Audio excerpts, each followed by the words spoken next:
नमो तस् भगवतो अरहतो सम्मा संबुद्धास्स।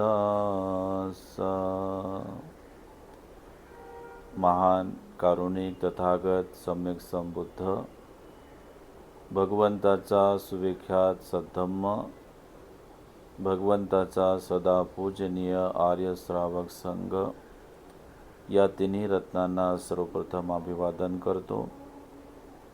आपल्या सर्वांचे उद्धारकर्ते, भारतीय राज्यघटनेचे शिल्पकार, परमपिता पूज्य बोधिसत्व गुणोपेतंग डॉक्टर बाबासाहेब आंबेडकर यांच्या समग्र धम्मक्रांतीमध्ये संपूर्ण जीवन समर्पित करून आज स्मृतिशेष गोपाळराव वाघमारे यांच्या 6व्या स्मृतिदिनाच्या निमित्ताने उपस्थित सर्व श्रद्धा बुद्धिशील संपन्न धम्मोपासक उपासिका आप्तेष्ट यातिगण आपल्या सर्वांच्या प्रती मंगलमैत्री आशीर्वाद भावना व्यक्त करतो।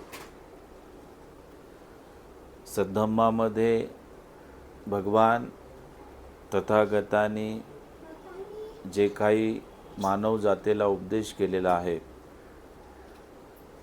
तो एवढ्या हेतूनच उपदेश केलेला आहे की मनुष्य सर्व प्रकारच्या दुःखातून, शोकातून, भयातून आणि सर्व प्रकारच्या उपद्रवातून बाहेर पडावा आणि त्या मनुष्याने मानवी जीवनामध्ये परमोच्च निब्बाणाचं सुख प्राप्त करावं यासाठी भगवान तथागतांची सद्धम्म देशना आहे। आणि म्हणून आपण सर्वांनी हे मानवी जीवन जगत असताना भगवान तथागतांचा सद्धम्म काय आहे, बुद्ध विचार काय आहे, ह्या गोष्टीला चांगल्या प्रकारे समजून घेण्याचा प्रयत्न करावा। कारण जोपर्यंत आपण बुद्ध विचार समजून घेणार नाही, सद्धम्म समजून घेणार नाही, तोपर्यंत त्या दुःखातून, शोकातून आपण बाहेर पडणार नाही। आणि म्हणून आपण जो व्यक्ती कालकथित झालेला आहे त्या व्यक्तीचं स्मरण करून जास्त दुःख करू नये हे भगवान तथागतांनी आपल्याला सांगितलेलं आहे। तर आपण कालकथित व्यक्तीचं स्मरण करून त्या व्यक्तीच्या स्मरणार्थ नाना तऱ्हेचे पुण्य आपण अर्जित करावे हे भगवान तथागतांनी आपल्याला सांगितलेलं आहे।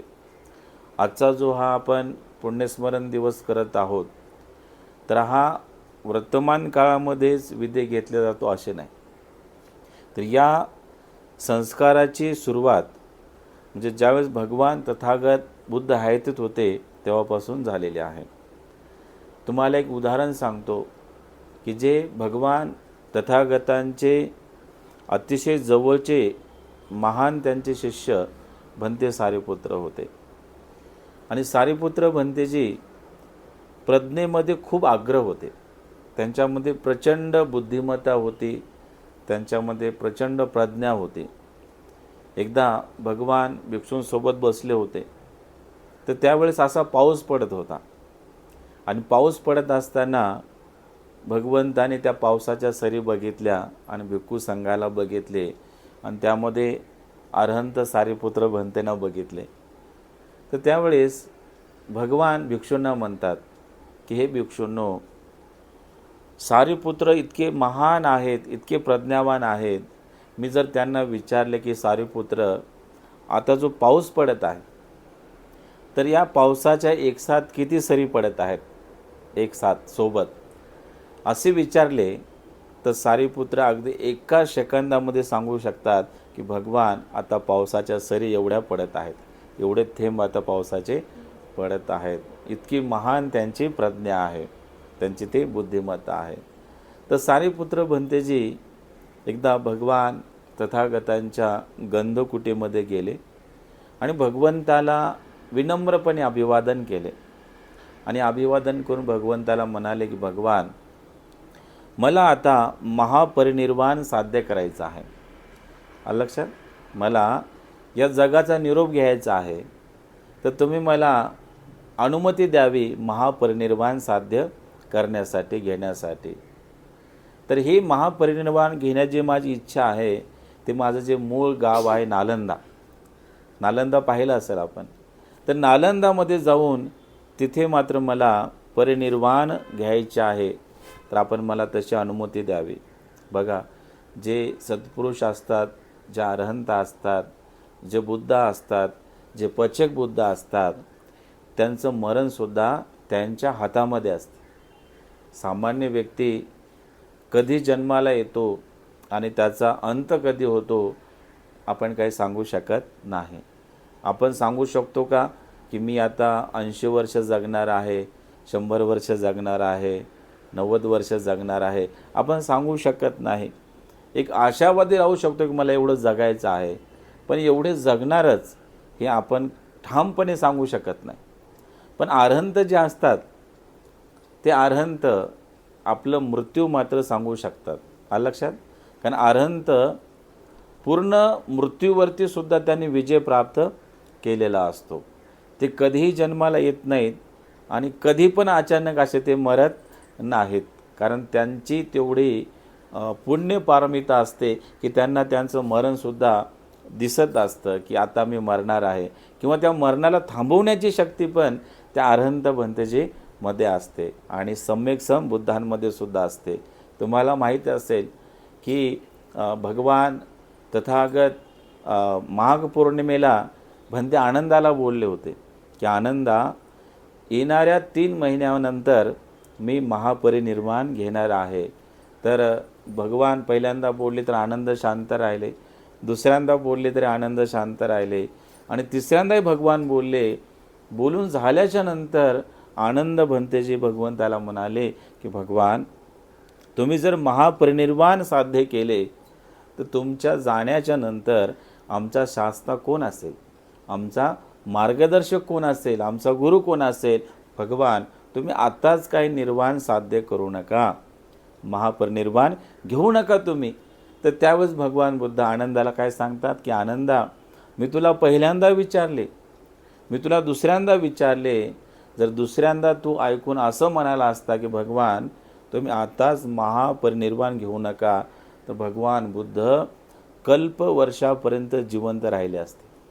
बघा, आहे ना, कल्पवर्षापर्यंत भगवंत जिवंत राहिले असते, कारण भगवंताच्या तेवढ्या पुण्यपारमिता आहेत.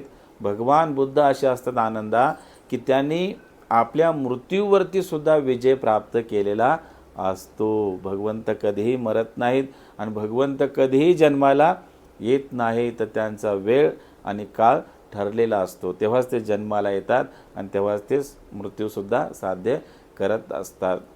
भंते सारीपुत्र यांच्या बाबतीमध्ये हाच प्रकार घडला. सारीपुत्रसुद्धा किती कल्पवर्ष जिवंत राहू शकले असते, कारण त्यांच्यामध्ये अरहंत पद होतं. आलं लक्षात?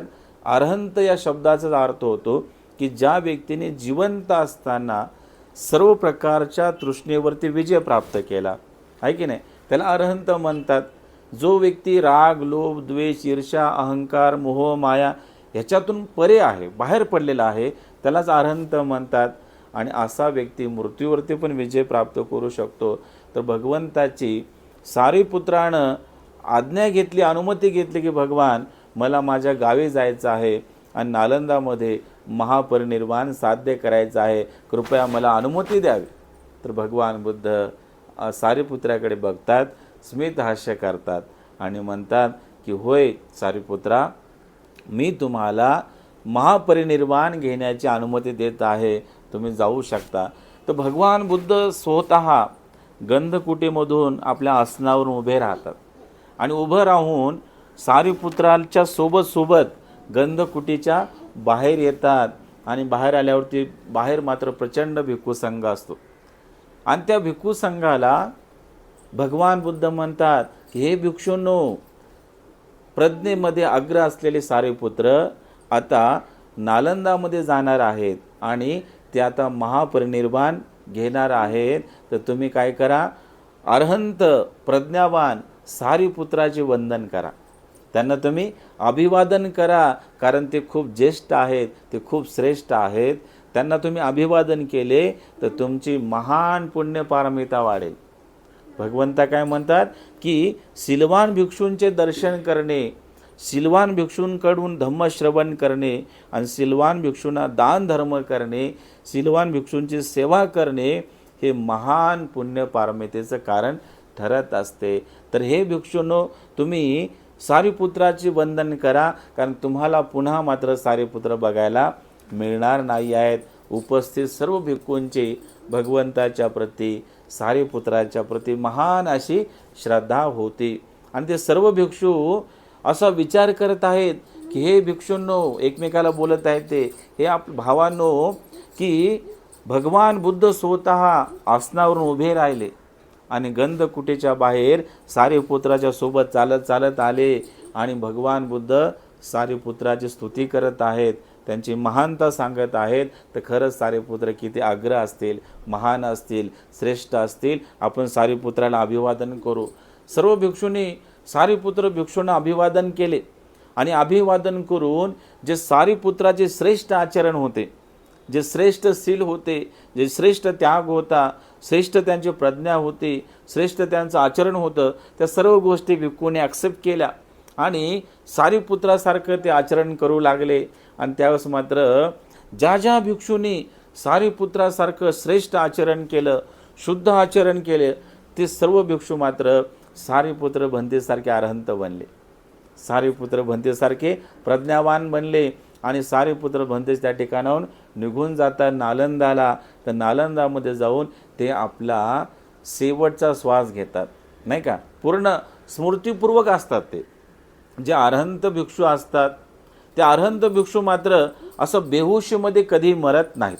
अलग लक्षात. सामान्य व्यक्तीला तुम्ही बघितलं असेल, कधी कधी कोणी झोपेत मरतं, कधी कोणी मात्र हार्ट अटॅक येऊन मरतं, कधी पाण्यात बुडून मरतात, कोणी आग्नेमध्ये जातात, तर कोणी ॲक्सिडेंटमध्ये जातात, आहे की नाही. आपण अनेक प्रकारचे मृत्यू बघितले असतील, पण जे अरहंताचा मृत्यू असतो ना, तो इतका आनंदाचा मृत्यू असतो की ते आपला प्राण त्यागत असताना त्यांना कुठल्याही प्रकारच्या वेदना होत नाहीत.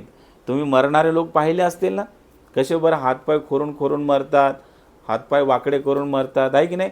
कारण त्यांना असह्य वेदना होत असतात. ते वेदना कशाच्या होतात माहीत आहे का. त्यांनी जिवंत असताना ज्या प्रकारचे कर्म केले असतात, त्या कर्मामुळे त्या वेदना चित्तामध्ये उत्पन्न होतात. वेदना शरीरामध्ये कधीही उत्पन्न होत नाहीत. आपलं चित्त आहे, त्या चित्तामध्ये संस्कार असतात आणि ते संस्कार या शरीरावरती उमटत असतात. तर अशा प्रकारे लोक तडपून मात्र मरत असतात आणि दुःखी होऊन मरत असतात. पण अरहंत असतात, जे श्रेष्ठ पुरुष असतात, जे सम्यक संबुद्ध असतात, ते मरत असताना मात्र एकदम शांतीपूर्ण मरत असतात. आलं लक्षात. त्यांना कुठल्या प्रकारच्या वेदना, त्रास, काही पीडा होत नसते. ते पूर्ण आपल्या श्वासाला बघतात. स्मृती संपर्जने युक्त होऊन मात्र ते श्वासाला बघतात आणि श्वासाला बघता बघता ते शेवटचा श्वास सोडतात. हा लक्षामध्ये. हा श्वास बाहेर गेला की आपण मेलो आणि श्वास आतमध्ये आला की आपण जिवंत आहोत, आहे ना. बरं, थोडा वेळ जरी आपलं कोणी तोंड दाबून धरलं तर आपल्याला कसे होते, त्रास होतो की नाही, कारण आपल्याला ऑक्सिजन मिळत नाही ना. तर भगवान म्हणतात की श्वास बाहेर पडणे त्यालाच मी मृत्यू समजतो आणि श्वास आतमध्ये आला तर ते एक प्राण जिवंतपणा असतो. तर सारीपुत्र आपल्या श्वासाला बघत आहेत आणि हजारो भिक्षू त्यांच्या अवतीभोवती आहेत. सर्व मात्र ध्यान करत आहेत. लक्षात. सर्वजण ध्यान करत आहेत, आनापान करत आहेत, विपश्यना करत आहेत, कोणी मंगल मैत्री करत आहे, कोणी मात्र सूत्रपाठ करत आहे. सारीपुत्र आता जात आहेत तर सूत्रपाठ केला जातो लक्षामध्ये. आणि सारीपुत्राचा शेवटचा श्वास बाहेर पडला आणि त्यांचं शरीर मात्र असं जमिनीला टेकून गेलं, अद्धर एकदम फुलागत, नाही का, सावकाश. आणि सर्व भिक्षू हा प्रकार बघत आहेत. तर सर्व भिक्षू सारीपुत्राच्या प्रती अनंत मंगल मैत्री करत आहेत, पूजापाठ करत आहेत, महापरित्राण करत आहेत, दान धर्म करत आहेत. तर हे बौद्ध संस्कृती आहे. आपण आपल्या घरामध्ये कोणी मृत्यू पावले असेल तर आपण किती आक्रोश करतो, आहे की नाही. खूप रडत असतो, खूप क्रंदन करत असतो, कार्य हा व्यक्ती आता मरण पावला, नाही का, आमचे कसे होणार, काय होणार, आपण खूप दुःख व्यक्त करतो. कारण दुःख व्यक्त करण्याचं कारण काय आहे? आपण सत्याला धारण केलं नाही, आहे की नाही? सत्याला आपण स्वीकारलं नाही ना. बुद्ध म्हणतात जेव्हा तुम्ही सत्याला स्वीकारता त्यावेळेस तुम्हाला रडणं येत नाही, तुम्हाला दुःख होत नाही. सत्य काय आहे? जिथे जन्म आहे तिथे मृत्यू आहे, आणि जिथे मृत्यू आहे तिथे मी नाही, माझं नाही, आपला आत्मा नाही किंवा आपला परमात्मा नाही आहे. लक्षामध्ये म्हणून भगवान बुद्ध क्षण आणि प्रत्येक क्षण समग्र मानवजातीला एकच गोष्ट शिकवतात. ते म्हणजे काय? की तुम्ही सत्याचा स्वीकार करा. जिथे जन्म आहे त्या जन्मासोबतच मात्र मृत्यू हा लपलेला आहे, आणि एक ना एक दिवस तो वरती येणार आहे. याचं तुम्ही नेहमी नेहमी स्मरण करा. भगवंत नेहमी मात्र भिक्षूंना, उपासक उपासिकांना 4 प्रकारच्या स्मृत्या शिकवायचे. एक पहिली स्मृती शिकवायचे ते म्हणजे बुद्धानुस्मृती, दुसरी धम्मानुस्मृती, तिसरी संघानुस्मृती, आणि चौथी आहे मरणानुस्मृती, आहे की नाही? जर उपासक उपासिका भिक्षू भिक्षुणी या 4ही लोकांनी या 4 स्मृत्याचे नेहमी नेहमी चिंतन केले तर भगवान बुद्ध म्हणतात की तुमच्या कितीही जवळचा व्यक्ती मरण पावला तरी तुम्हाला दुःख होणार नाही, कारण तुम्ही मृत्यूला स्वीकारलेलं आहे. जिथे जन्म आहे तिथे मृत्यू आहे. हे सत्य तुम्हाला समजलं तर दुःख होत नाही. हे केवळ बोलून नाही होत, तर तुम्हाला प्रॅक्टिकल मात्र तशा प्रकारची अनुभूती घ्यावी लागते. भगवंत भिक्षूंना म्हणायचे की तुम्हाला या शरीराबद्दल आसक्ती आहे ना, या शरीराबद्दल खूप मात्र मोह आहे ना, तुम्ही काय करा, मशानामध्ये जा, आणि मशानामध्ये जाऊन जे प्रेत त्या ठिकाणी पडलेलं आहे त्या प्रेताला फक्त बघा. तुम्ही फक्त त्या प्रेताला बघा. तर बुद्धाच्या काळामध्ये काही संप्रदाय असे होते की व्यक्ती घरात मरण पावला की त्या व्यक्तीला न जाळता, त्या व्यक्तीला जमिनीमध्ये न गाडता काय करायचे, त्या मशानामध्ये ते ठेवून द्यायचे, आणि प्राणी यायचे नाही का, आणि त्या माणसाचं मांस खायचे. तर भिक्षू काय करायचे की त्या प्रेताला बघायचे, आणि बघता बघता काय व्हायचं की ते प्रेत पहिल्या दिवशी छान असायचं, दुसऱ्या दिवशी त्याच्यामध्ये थोडासा बदल व्हायचा, आणि तिसऱ्या दिवशी ते शरीर मात्र फुटून जायचं, है ना. शरीर फुटल्याच्या नंतर त्या शरीरामध्ये जे काही दुर्गंधी असेल ते सर्व बाहेर यायचे, आहे की नाही. या शरीरामध्ये भगवान बुद्ध म्हणतात की 32 प्रकारची घाण आणि 32 प्रकारच्या घाणीनं भरलेलं हे शरीर आहे, आहे की नाही. तर त्याला तुम्ही साक्षी भावानं बघा, त्याला तुम्ही डोळे उघडून बघा, त्याच्यामध्ये तुम्हाला मी माझं काही दिसणार नाही. ते शरीर फुटून जायचं, आणि ते भिक्षू बघायचे त्या शरीराला, आणि बघता बघता म्हणायचे की अरे बाप रे, या शरीराला आपण वरून वरून बघतो, किती छान दिसतं शरीर, आहे की नाही. एखाद्या स्त्रीला पुरुष आवडतो, पुरुषाला स्त्री आवडते, आणि ते वरचं बाह्य रूप बघतात, आणि बाह्य रूप बघून मात्र त्याच्यामध्ये आसक्त होतात, आहे की नाही. त्याच्यामध्ये ते रममान होतात, आणि ते रूप मिळवण्यासाठी नाना तऱ्हेचे प्रयत्न करतात, प्रयत्नाची पराकाष्ठा करतात, आणि ते रूप जर नाही मिळालं तर ते दुःखी होतात. काही काही लोक स्वतःला संपवून टाकतात, आहे की नाही. बरं, तर भगवान बुद्ध म्हणतात त्यांचं ते अज्ञान आहे. जेव्हा तुम्ही सम्यक दृष्टीनं प्रज्ञा चक्षुनं त्या शरीराला पाहता, त्या शरीराच्या भीतर जाता, आतमध्ये जाता, तर त्याच्यामध्ये तुम्हाला मी माझं चांगलपणा काही एक दिसत नाही आहे. आपलं वरचं हे जे आपल्याला आहे ना, त्वचा आहे म्हणून हे शरीर छान आहे, आणि वरची त्वचा काढल्याच्या नंतर नाना तऱ्हेची दुर्गंध, आहे की नाही. बरं, तर हेच आपल्याला या जीवनामध्ये शिकायचं आहे. शरीराच्या आसक्तीतून आपल्याला बाहेर पडायचं आहे. आपण जे अटॅचमेंट आहे त्याच्यापासून आपल्याला अलिप्त व्हायचं आहे, कारण हेच परम सत्य आहे. सारीपुत्राचे महापरिनिर्वाण झाले, आणि महापरिनिर्वाण झाले तरी कोणीही आक्रोश करत नव्हतं, कोणीही रडत नव्हतं, कुणी मात्र त्या ठिकाणी दुःखी झालेलं नव्हतं.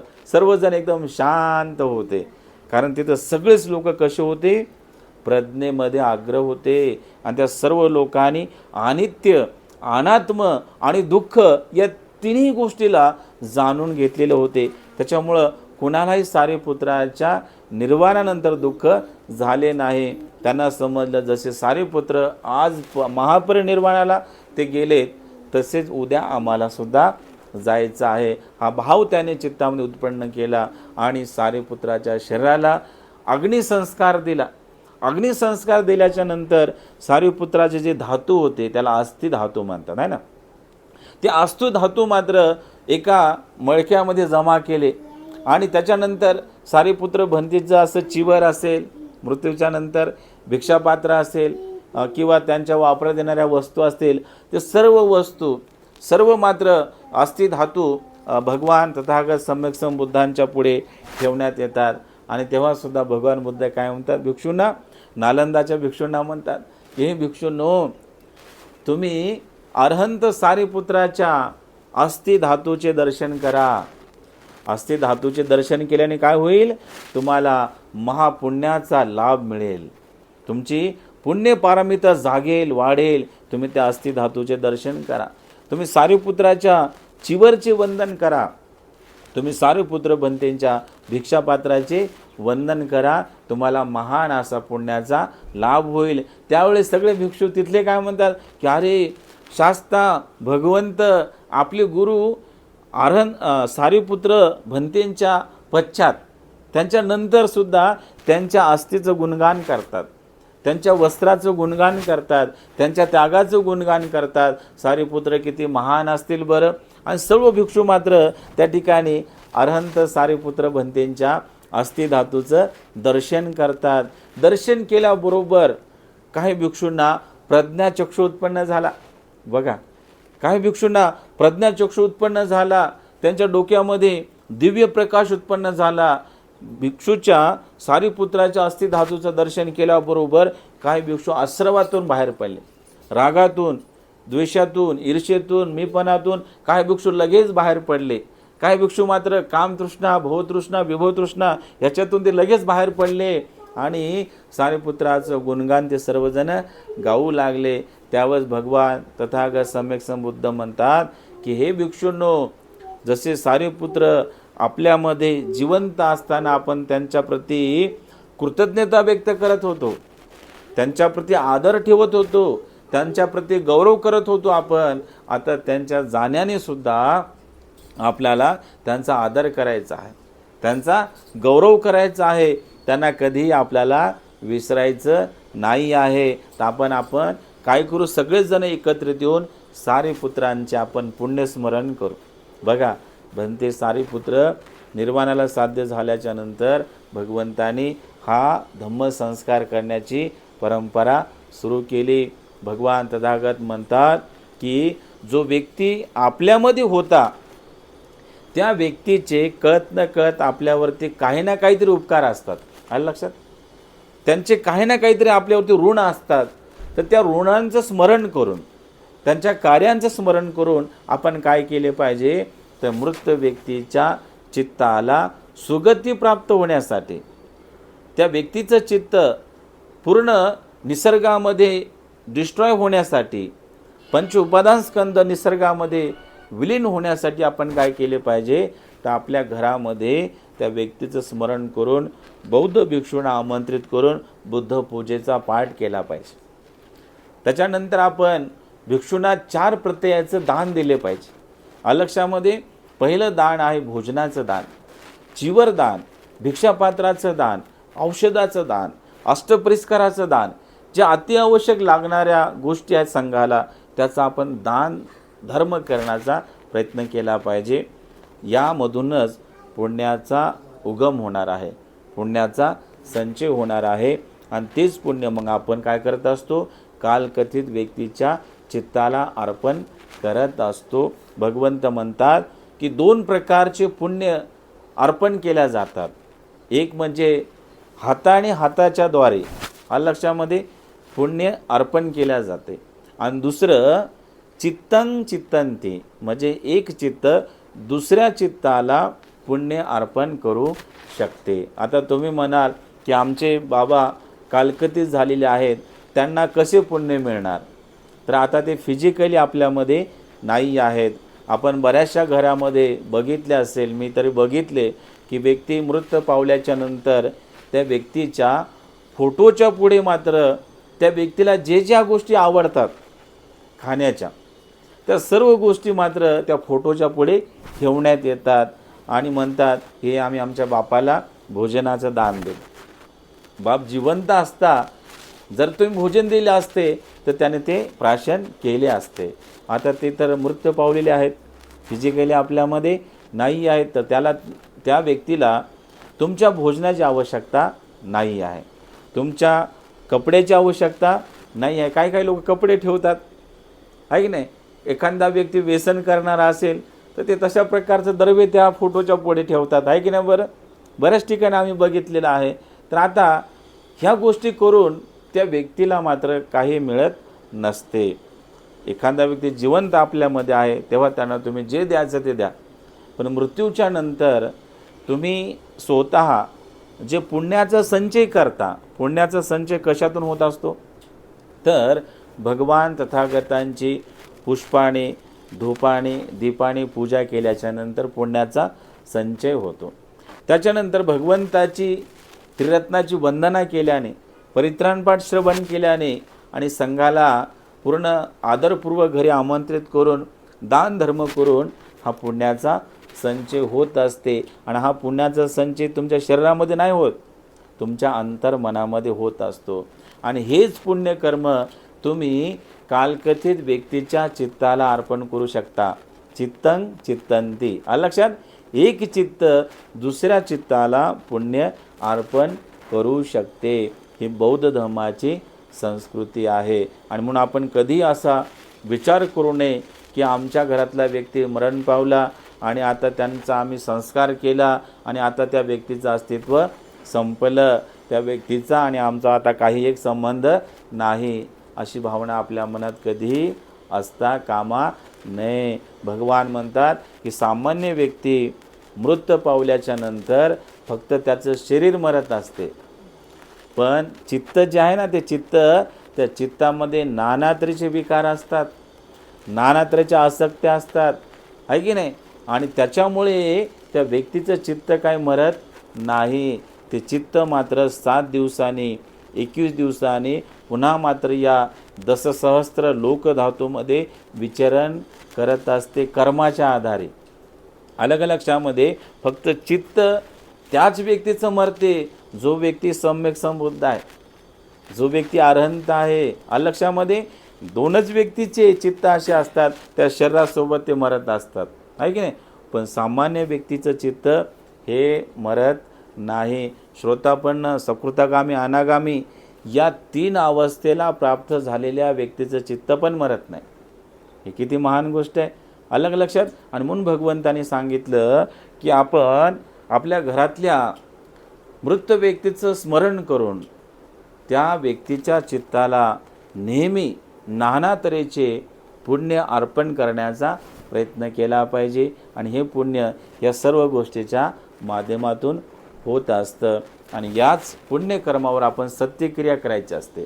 तर सत्यक्रिया कशी करायची आहे तर आजच्या दिवशी आम्ही जे जे पुण्य संचित केले हे पुण्य आम्ही कालकथित व्यक्तीच्या चित्ताला अर्पण करत आहोत. त्यांचे चित्ते जिथे कुठे उत्पन्न झाले असेल त्यांनी या पुण्यकर्माला ग्रहण करावं आणि आपली सुगती साधावी अशी सत्यक्रिया करायची असते. हे भगवंतानी आपल्याला अभिधम्मामध्ये सांगितलेलं आहे. आणि आपले जे पूर्वज असतात, कालकथित लोक असतात, ते धार्मिक व्यक्तीकडूनच पुण्य कर्माची अपेक्षा करतात. तुम्ही त्यांना पुण्यदान करावं असे त्या लोकांची अपेक्षा असते. भगवंताच्या काळातील महान राजा होता बिंबिसार. बिंबिसार राजा होता, इतका दानी होता. तो बुद्धाच्या विहारात 3 टाइम जायचा आणि भगवंताच्या प्रती, धम्माच्या प्रती, संघाच्या प्रती महान श्रद्धा ठेवायचा, खूप दान धर्म करायचा. एका रात्री तो आपल्या संथागारामध्ये विश्राम करत होता आणि त्यावेळेस रात्रीच्या मध्यप्रहरी त्या बिंबिसार राजाला असे भीतीदायक आवाज येत होते आणि तो एकदम घाबरला. तो झोपलेला असा जागी झाला, उठून बसला आणि सकाळपर्यंत तो असा बसूनच होता. सकाळच्या 4 वाजता सकाळच्या प्रहरी तो भगवंताच्या विहारात आला आणि म्हणाला, भगवान मी रात्रभर जागी आहे.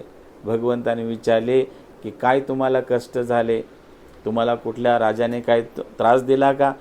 तर त्यावेळेस तो म्हणतो भगवान असे नाही, भगवान माझ्या रात्रीला विश्रांतीच्या वेळी माझ्या कुटीच्या अवतीभोवती असे भीतीदायक आवाज येत होते. भगवान, ते काय भूत आहे का माझ्या घरामध्ये, काय प्रेत आहे का भगवान? तर त्यावेळेस भगवंत हास्य करतात आणि म्हणतात की हे बिंबिसार राजा, तुझ्या घरामध्ये भूत कसे येणार, प्रेत कसे येणार, येऊ शकत नाही. मग भगवान ते आवाज कुणाचे होते? भगवान म्हणतात की अरे ते तर आवाज तुझ्या पूर्वजांचे होते, जे 7 पिढीमध्ये तुझे नातेवाईक मरण पावले ना म्हणे, त्या पूर्वजांचे चित्त मेले नाही म्हणे, शरीर मेले, चित्त मेले नाही म्हणे, ते चित्त तुझ्या भेटीला आलेत म्हणे. भगवान ते कशासाठी आलेत? अरे त्यांची अपेक्षा आहे तू त्यांना पुण्यदान करावं. कारण जन्माला आलेला प्रत्येक व्यक्ती हा धम्माच्या वाटेवर चालेल असं नाही. जन्माला आलेला प्रत्येक व्यक्ती कुशल कर्म करणारा असेल असे नाही. जन्माला आलेला व्यक्ती नाना तऱ्हेचे कर्म करत असतो. कधीकधी इतके जड कर्म करतो की त्याच्या जीवनामध्ये सद्धम्म काय आहे त्याला कळतच नाही. नाना तऱ्हेचे जड कर्म करतो. कधी शील पालन करत नाही, कधी दान धर्म करत नाही, कधी प्रवचन ऐकत नाही, कधी विहारामध्ये जात नाही. आणि असा व्यक्ती जर मेला तर दुर्गतीला जाणार आहे. त्याची सुगती होणार आहे का बरं? त्याचं चित्त मुक्त होणार आहे का बरं? नाही होणार. बिंबिसार, जसा तू पुण्यवान आहेस तसे तुझे पूर्वज पुण्यवान नव्हते. नाना तऱ्हेचे दुष्कर्म करणारे होते, जडकर्म करणारे होते, शीलघात करणारे होते, चित्तघात करणारे होते आणि कधी त्रिरत्नावरती त्यांनी श्रद्धा ठेवणारे नव्हते. त्याच्यामुळे ते मेल्याच्यानंतर त्यांचे चित्त दुर्गतीला गेले. ते चित्त भटकत आहेत आणि त्या चित्ताला प्रचंड वेदना होत आहेत. तुम्हाला पण 3 प्रकारचे दुःख होतात.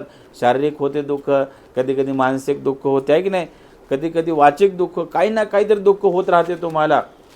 तर मानसिक दुःख हे भयानक आहे. मानसिक दुःख म्हणजे अंतर्मनातलं दुःख आहे ना. जे मानसिक दुःख आहे ते तुम्हाला प्रचंड मात्र पीडा देत असते. तर ते सगळे नातेवाईक तुझे पूर्व 7 पिढीतले दुर्गतीला गेलेले आहेत आणि त्यांना मात्र कुठल्या प्रकारचे सुख, शांती, समाधान मिळत नाही आहे. ती याचना करतात की तू त्यांना पुण्यदान करावं. होशमध्ये आला बिंबिसार, बापरे भगवान, माझ्या वैयक्तिक जीवनामध्ये मी नाना तऱ्हेचं पुण्यकर्म केलं, पण माझ्या पूर्वजासाठी मी काहीच केलं नाही, नाही का. माझ्या पूर्वजाच्या नावानं, माझ्या बापाच्या नावानं, माझ्या काकाच्या नावानं, माझ्या आजीच्या आजोबाच्या नावानं, त्यांच्या आईवडिलाच्या नावानं मी कधी दान धर्म केला नाही. कधीच भिक्षूंना बोलून त्यांच्या नावानं वंदना केली नाही.